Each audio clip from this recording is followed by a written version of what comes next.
আমাকে বাসায় একা রেখে তানভীর সাহেব আবার চলে গেল তার অফিস কলিগদের সাথে রাঙ্গামাটি ট্যুরে। আমিও আবার কম কিসে, আমিও সুযোগে সদ্ব্যবহার করে চলে আসলাম বড় আপুর বাসায় আবার বেড়ানোর জন্য।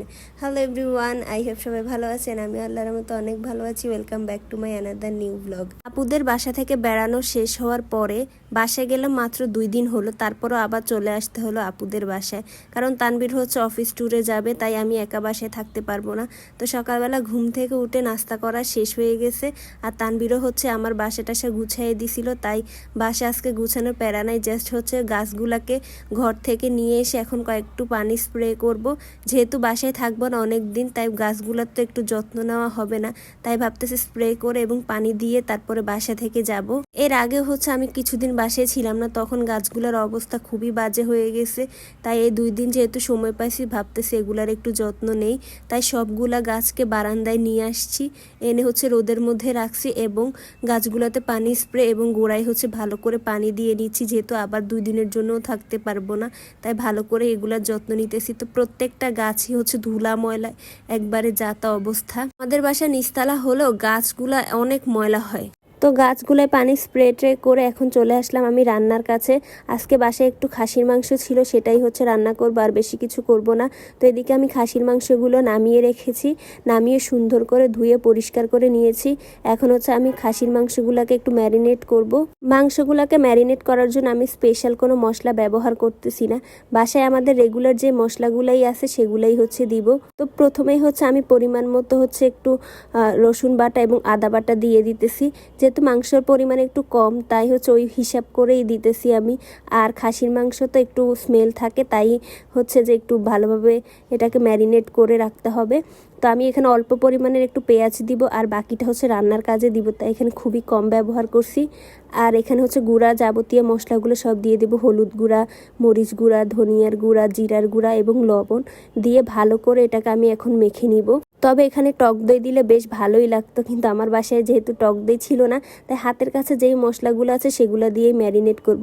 আজকে আমি খাসির মাংসটা রান্না করব সরিষার তেল দিয়ে, তাই আমি হচ্ছে ম্যারিনেশনের সময় অল্প পরিমাণে কিছু সরিষার তেল দিয়ে দিছি, দিয়ে ভালো করে এটাকে ম্যারিনেট করে 20 মিনিটের জন্য ঢাকনা দিয়ে ঢেকে রেখে দিব। তো মাংসগুলো হচ্ছে এদিকে ম্যারিনেট হতে থাকুক, অন্যদিকে হচ্ছে আমি পাত্রে মাংসের যে প্রসেসটা করব সেটা করে নিতেছি।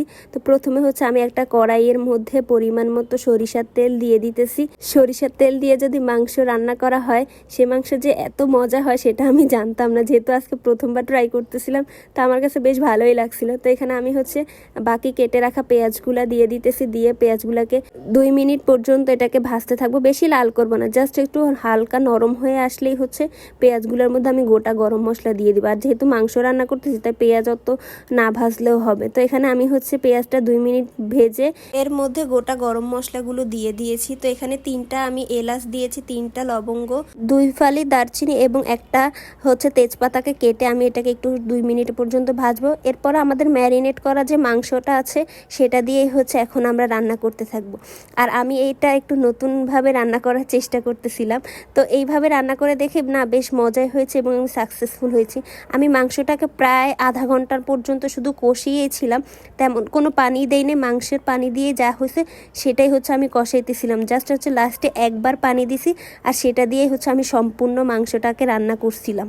আমার মনে হয় লো হিটে মাংসকে যত বেশি পরিমাণে কষানো যাবে, আমার মনে হয় মাংসটা তত বেশি মজাদার হয় এবং মশলাগুলো তত বেশি মাংসর ভিতরে যায়। যেহেতু আমি আজকে এক্সপেরিমেন্ট করছিলাম, তখন আমি সফল হয়ে এটা বুঝতে পারছি। আমি প্রায় 30 মিনিট পর্যন্ত মাংসটাকে কষাইতেছিলাম, লাস্টে দেখেন অনেকটা হয়েই গেছিলো, তাও আমি হচ্ছে ঝোলের জন্যে পানি দিয়েছিলাম আর কি। দেখুন মাংসের মধ্যে তেলও উপরের দিকে বেশি আসছে এবং মাংসটা পুরোপুরি 70% হয়ে গেছিলো কষাতে কষাতে। এখন হচ্ছে আমি এটার মধ্যে পরিমাণ মতো পানি দিব। এর আগে কিন্তু আমি কোনো ধরনের পানি দেইনি, এখন হচ্ছে পরিমাণ মতো পানি দিয়ে একটা আলু ছিল বাসায়, সেটা হচ্ছে তানভীরের জন্য দিয়ে একবারে রান্না করে নামিয়ে ফেলবো। মাংসটা আমি খুব সুন্দর করে রান্না করছি, কিন্তু লাস্ট ফিনিশিংয়ের ভিডিওটা আমি নিতে পারিনি। তানভীর যেহেতু চলে আসছিল তাড়াহুড়া করে হচ্ছে ওর ব্যাগ গুছাইতেছিল, তো এসেই হচ্ছে খাবার খেয়ে ফেলছে, যেহেতু রাতে ওদের গাড়ি ছিল। তা আমারও খাওয়ার কথা ছিল, কিন্তু ও যে এত তাড়াতাড়ি এসে খাবে সেটা আমি বুঝতে পারি না, তাই আমি ওর সাথে আর খাইনি।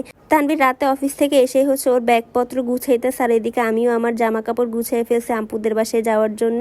আর তানভীর নিজের জামা কাপড় গুছাইতেছে রাঙ্গামাটি যাওয়ার জন্য। আমার তো বেশ হিংসাই লাগতেছিল, আমি যেতে পারতেছি না, আর ও অফিসের কলিগদের সাথে যাইতেছে এবং ওর খুব সুন্দর একটা রিসোর্টে উঠছে, সেটা আমাকে ভিডিও কলেও দেখাইতেছিল। পরে আমার তো বেশ হিংসাই লাগছিল। পরে ও যদি আমাকে প্রমিস করছে নিয়ে যাবে পরে, তো এখন আচ্ছা যেহেতু যাইতে চাইছে সবাই মিলে তো যাক। তো এদিকে তানভীরের প্যাক ট্যাক শেষ, এদিকে আমিও হচ্ছে আপুদের বাসায় যাওয়ার জন্য খাবার প্যাক করে নিতেছিলাম। তানভীর হচ্ছে 7:30টার দিকেই খাবার খেয়ে ফেলছে, তো আমি তো আর এত তাড়াতাড়ি খাবো না, তাই হচ্ছে আমি খাবার নিয়ে আপুদের বাসায় যাব। আর বাসায় একটু তরমুজ ছিল, সেটাও হচ্ছে আমি নিয়ে নিছি। বাসায় থাকলে তো তরমুজটা নষ্ট হয়ে যাবে, তাই ভাবলাম নিয়েই নেই। তো এদিকে আমিও রেডি হয়ে গেছি আপুদের বাসায় যাওয়ার জন্য, আর অন্যদিকে তানভীরও হচ্ছে রেডি হয়ে গেছে। তো সে তো অনেক এক্সাইটেড, আর আমারও মন টন একটু খারাপ। ও এমনিতে ঢাকার বাইরে যাইতে চাইলে আমার কেমন জানি ভাল লাগে না, আমার কেমন মন খারাপ হয়। তো এদিকে ও রেডি হয়ে চলে যাইতেছে, আর আমিও বাসায় তালা টালা দিয়ে আমরা দুজন মিলে এখন হচ্ছে বের হয়ে গেছি। তো বের হয়ে হচ্ছে আমরা এখন জুসের দোকানে যাব, যেখানে গতকালকেও গিয়েছিলাম। মেজো আপুরা আসবে আর আমার দুলা ভাইও আসতেছে। তো তানভীরের আবার ভাইয়ের সাথে একটু মিটিং ছিল, তো সেটা কমপ্লিট করে হচ্ছে তানভীর বাসে উঠবে, আর ওদের গাড়ি ছিল 10:30টার সময়। তো এদিকে আমরা জুসের দোকানে এসে দেখি এত পরিমাণে ভিড়, তো আমরা বাইরে দাঁড়াইছিলাম, ভিতরে আর আমাদের জায়গা হয় নাই। তো আমি হচ্ছে মেজো আপুদের জন্য অপেক্ষা করতেছি, আর এদিকে তানভীর হচ্ছে জুসের অর্ডার দিয়ে ফেলছে। ভাইরে ভাই, আর যে পরিমাণের গরম ছিল দাঁড়ায় থাকতে একবার অসুস্থ লাগতেছিল। আর সেদিন ছিল বুধবার, আমাদের এই জায়গায় হাট বাজারের দিন, তাই অনেক ভিড় ছিল রাস্তার মধ্যে। তো চাটটাও মাশাআল্লাহ অনেক বেশি সুন্দর। তো আপুদের জন্য অপেক্ষা করতে করতে ওরাও হচ্ছে চলে আসছে, ফামিদ ফাবিহা সহ। এখন আমরা সবাই মিলে হচ্ছে জুস খাবো। আর ফারদিন তো তার বাবাকে পাইলেই হয়েছে, তখন আর খালাকেও দরকার হয় না, তখন বাবাকে দরকার। তো এদিকে আমাদের জুস চলে আসছে, এখন হচ্ছে আমরা ঠান্ডা ঠান্ডা 1 গ্লাস আখের রস খাবো। এটা হচ্ছে আমার রিসেন্ট অনেক বেশি ফেভারিট। আমি এখানে আসলে শুধু এই জুসটাই খাই, আমার কাছে এটাই বেশি ভালো লাগে। আর আমি খুব এনজয় করে হচ্ছে গরমের মধ্যে দাঁড়িয়ে দাঁড়িয়ে বাইরে হচ্ছে জুস খাচ্ছিলাম।